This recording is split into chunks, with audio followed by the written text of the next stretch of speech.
The great state of Minnesota has contributed two things to national politics so far this year. First, they have contributed Republican presidential contenders, former Republican Governor Tim Pawlenty, who declared his candidacy today, and current member of Congress Michelle Bachmann. Ms. Bachmann making a cameo appearance in Mr. Pawlenty's rollout article in Time magazine today. In that article, Mr. Pawlenty's former chief of staff says, quote, "Michelle Bachmann's going to be a pain in the ass in Iowa." Nice. So that's one thing that Minnesota has contributed to our national politics this year. Two Republican presidential contenders whose campaigns curse each other out to the press. Thank you, Minnesota.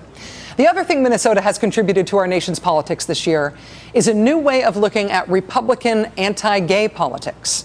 Even though Minnesota is thought of as being Minnesota nice, even though it's thought of as a bluish-tinged state, and Minneapolis was ranked this year by The Advocate magazine as the gayest city in America, the religious right is alive and well in the land of 10,000 lakes, and they decided to take advantage of big Republican majorities in the Minnesota House and Senate this year to push through an anti-gay marriage constitutional amendment.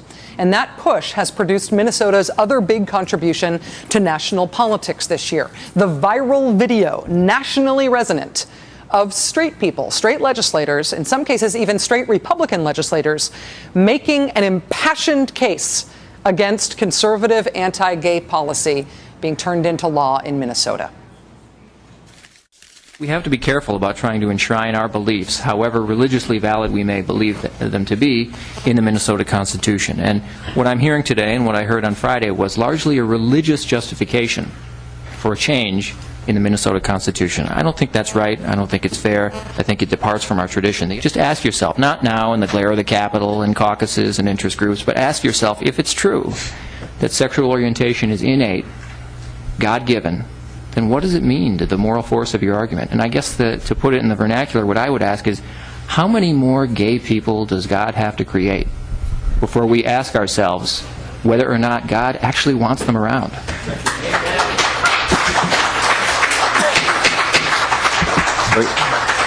And please keep applause to yourselves. And I truly believe that in a generation, maybe not even a generation, but certainly many generations from now, if we pass this, if we put it on the ballot, if this becomes part of our Constitution, history will judge us all very, very harshly.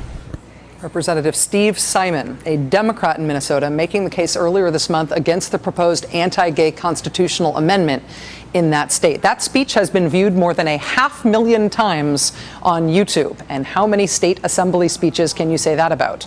There's one other statement I want you to see before we bring on our guests for the interview tonight. This is a state rep from Minnesota named John Kriesel, Staff Sergeant John Kriesel. He lost both his legs in an IED blast in Fallujah. He is a Republican, and I think what he said about this is really, really worth seeing. I went to Iraq. I was in an incident. I nearly died. I remember laying there, looking down and seeing my legs mangled, and pretty much guaranteeing that I was a done deal. I thought that's where my life was going to end. And I remember thinking of my wife and my kids. That's what crossed my mind. And that's what kept me fighting. This amendment doesn't represent what I went to fight for. This doesn't represent that. Hear that out there? That's the America I fought for, and I'm proud of that. A little bit earlier, I had this passed around. It's a photo of a gentleman named Corporal Andrew Wilford. He gave his life in Afghanistan on February 27th of this year. He hit an improvised explosive device while keeping us safe, protecting our freedoms, giving us the right to have this debate tonight. He was gay. He was gay. I don't know about you guys, but I cannot look at this family and look at this picture and say, you know what, Corporal, you were good enough to fight for your country and give your life, but you were not good enough to marry the person you love. I can't do that. I cannot do that, and I won't do that. If there was a hell no button right here, I would press it. Years down the road, this is going to be, people are going to look back on this and know that this was a pivotal point in history for our state, for our families, for our communities, for people's happiness and freedom. And when my grandkids look at me and they say, "Grandpa, where'd you stand on this issue?" I'll be proud to look at them and say, "You know what, I was on the right side of history. I was on the right side of history." It's one of the only Republicans who voted no on the anti-gay rights Minnesota constitutional amendment. His name is John Kriesel. He's an Iraq veteran who lost both his legs to an IED in Fallujah.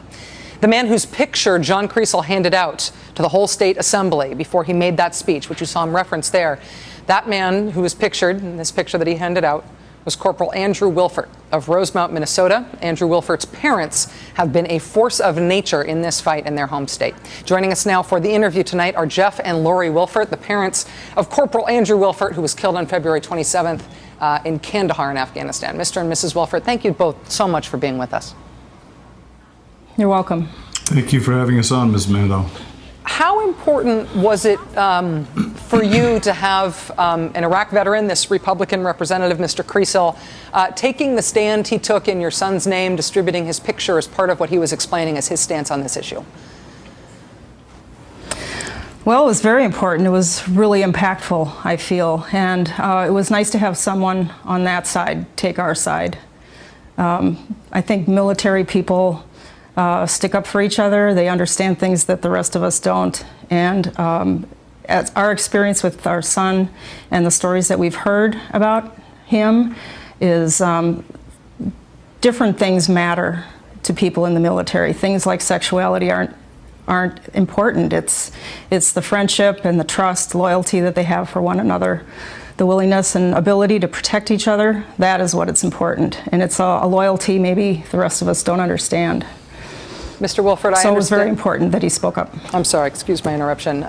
Mr. Wilford, I understand that you testified in both the House and the Senate against this anti-gay rights constitutional amendment. I know that from reading your testimony, I know you referenced some of what your wife just described about how veterans view this issue differently. How was that experience of testifying for you?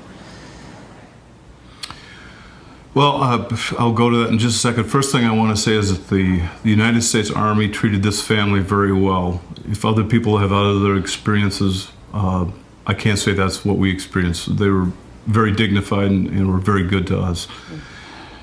When I testified before the Senate committee, I tried to use reason, logic, heartfelt. I described the events of that day. And it was pretty obvious watching most of the Republican members of that committee fiddle with papers and otherwise be distracted that they were not listening. When I came to the House, I decided that there was no point making an appeal directly to these people because their minds were set up. They're in lockstep. Most of them are a freshman class, the far right. They don't want to hear the arguments. So in that case, I geared my speech specifically to speak beyond them to the veterans of Minnesota, to indicate that somebody was toying with the Constitution and treating it in what I felt was an unfair way. As it turns out, that really got me nothing. I have had little or no response from the veteran societies of the state of Minnesota, at least so far. The only positive feedback I've gotten from veterans has been from gay veterans who are unidentified but are in the metro area community, and they've reached out to me and given me support.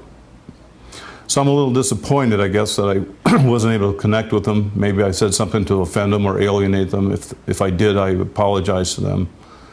It wasn't my intent. I was only trying to reach out to people who have actually taken an oath to the Constitution and been willing to shed blood for it. Mrs. Wilford, can I... And all the things it's in. I'm sorry again. Mrs. Wilford, can I ask you about some of the items that I can see in the shot with you two there? I understand that some of those items there with you came from the soldiers who served with your son in Afghanistan. Is that right? Right. The flag you see behind us was signed by everybody in his unit to him, notes to him. And so they sent that back with one of the soldiers that was able to be at the funeral at Fort Snelling the day that Andrew was buried. So that's the flag. And then the boxes you see behind us are all of Andrew's possessions that came from Hawaii, where he was based. So they came about 3 weeks ago, and as of yet, we haven't gone through them. Waiting for that moment, I guess, when we can.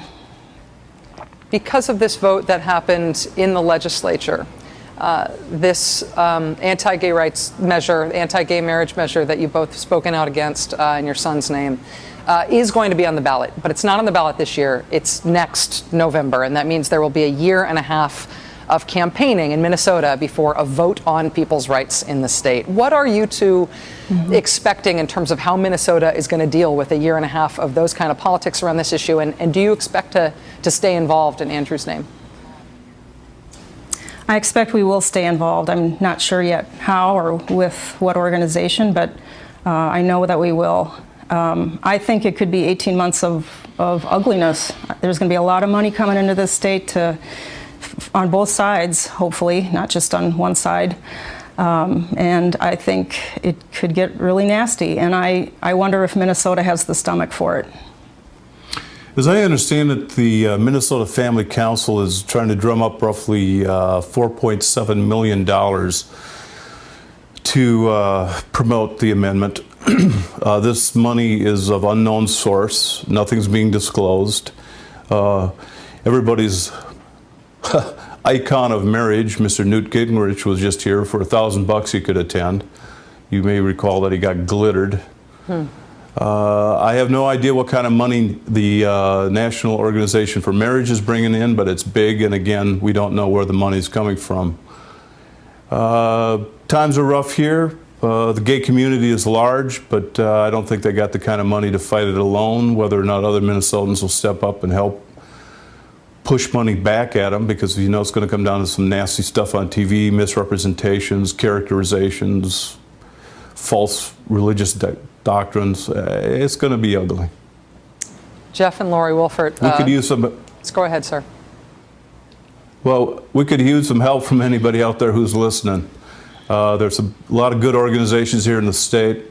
I think there's a lot of decent humans around here, and I think Representative Kriesel is number one. Also, I'd like to thank Representative Kelly, Representative Murray, and Representative Smith, all Republicans, who I think stood up and did the right thing. Jeff and Lori Wolfert, the parents of Corporal Andrew Wolfert, thank you for being willing to join us tonight, sharing your story with us, and thank you for your activism. I really appreciate it. Not a problem. Speak the truth. We will be right back. Thank you. Thank you.